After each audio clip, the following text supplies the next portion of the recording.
Salut tout le monde, ici Adrian Mercier. Bienvenue sur ma chaîne, dédiée à notre belle planète et aux enjeux de l'écologie.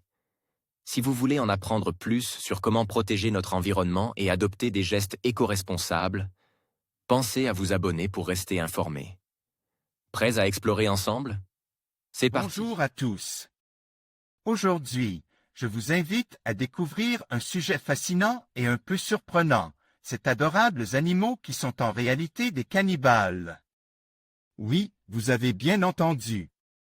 Dans cette vidéo, je vais vous présenter ces créatures qui, malgré leur apparence mignonne, ont des comportements alimentaires assez inattendus. Préparez-vous à être étonné par ces faits incroyables sur le monde animal. Alors, restez avec moi et plongeons ensemble dans cet univers surprenant. Ne vous fiez pas à leur air tout mignon et innocent. Ces animaux en apparence si pacifiques sont en réalité des tueurs qui n'hésitent pas à dévorer leurs propres congénères. Un comportement barbare qui, la plupart du temps, n'a rien à voir avec une pénurie alimentaire.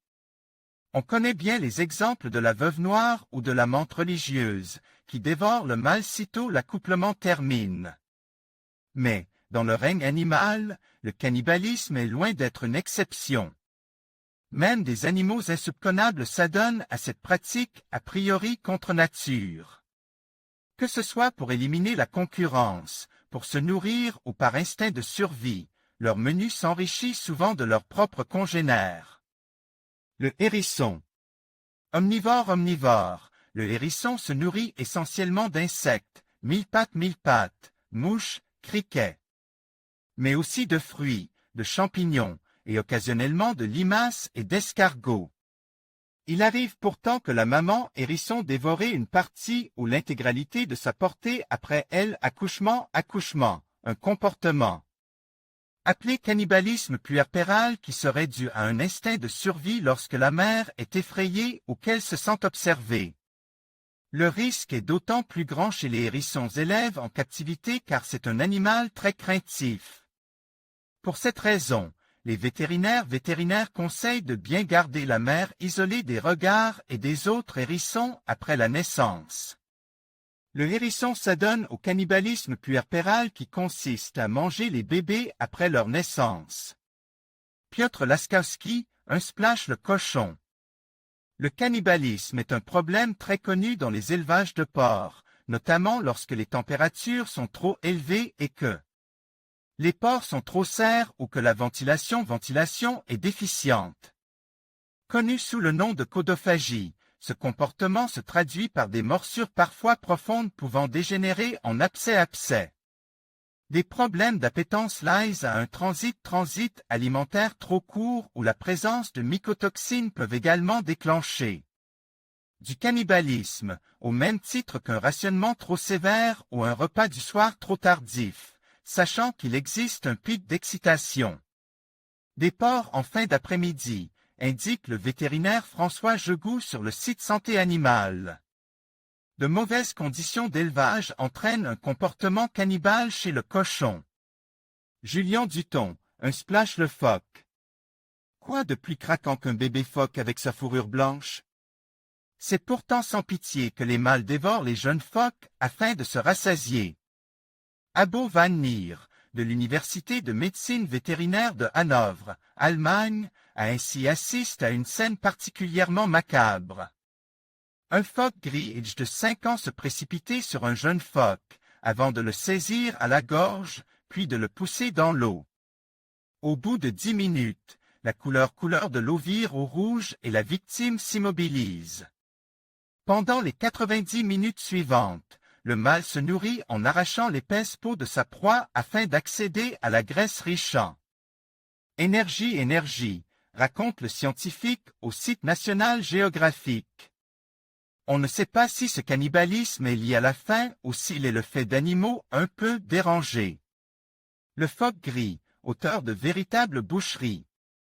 D'Avem photo, Adobe Stock le hamster. Comme le hérisson, la femelle hamster est susceptible de manger ses nouveau-nés.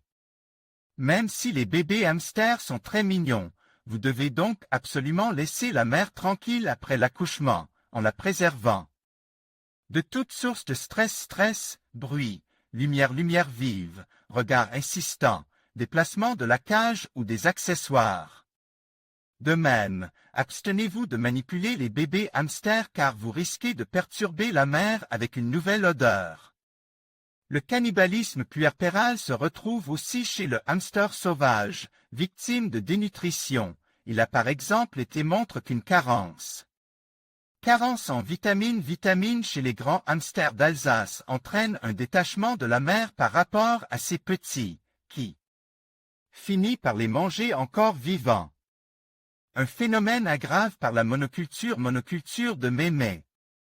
Victime de dénutrition, le grand hamster d'Alsace délaissait sa progéniture et la mange. Eliag, et naturaliste le pélican. Le majestueux pélican se nourrit la plupart du temps de poissons, de petits reptiles et des amphibiens. Le pélican à lunettes, lui, semble avoir un sérieux penchant pour la nourriture plus insolite. Non content de s'attaquer aux autres oiseaux, goélands, ibis, sarcelles, qu'il noie en les maintenant dans l'eau, il ne se prive pas de temps en temps d'ajouter à son menu de jeunes pélicans pioches dans des nids non surveillés. Des cas de cannibalisme ont ainsi été rapportés en 2008 par des chercheurs australiens de l'Université de Sydney, qui ont remarqué des individus dévorant des œufs, des oisillons, voire de jeunes adultes allant jusqu'à 1,5 kg kg. Il semblerait même que de petits chiens aient fait l'affaire pour combler leur appétit sans limite.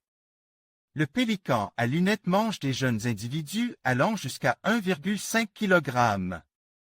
Graham-Bawinterflood, et naturaliste la coccinelle. La coccinelle est réputée pour son appétit des pucerons, des insectes ravageurs qui parasitent les plantes. Mais les larves de plusieurs espèces de coccinelles n'hésitent pas à s'adonner au cannibalisme en dévorant les frères et sœurs qui n'ont pas encore éclos. Ce menu rassasiant entraîne un gain métabolique direct, permettant à la larve de se développer plus rapidement et d'augmenter ses chances de survie, d'après des chercheurs de l'Université de Cambridge.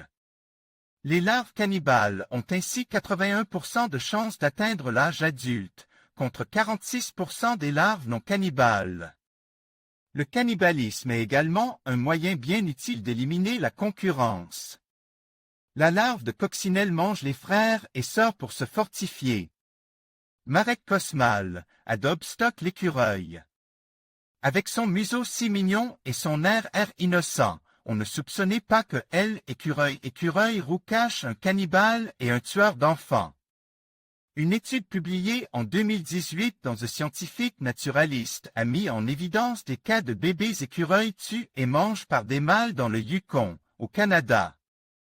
Non pas que ces derniers aient confondu les bébés avec des noisettes, ce comportement serait lié à une sorte de jalousie. Lorsque la nourriture est abondante, les femelles ont jusqu'à 2 portées par an et s'accouplent avec plusieurs mâles. Ces derniers ne pouvant pas savoir lesquels leur appartiennent, ils préfèrent tuer l'intégralité de la portée pour que la femelle soit à nouveau disposée à procréer. Les écureuils apprécient également les bébés lapins, des oisillons et des œufs d'oiseaux. Le cannibalisme chez l'écureuil, un moyen de favoriser ses gènes. Dusan Smetana, un splash. En conclusion, nous avons découvert ces animaux adorables qui, malgré leur apparence mignonne, ont des comportements cannibales fascinants.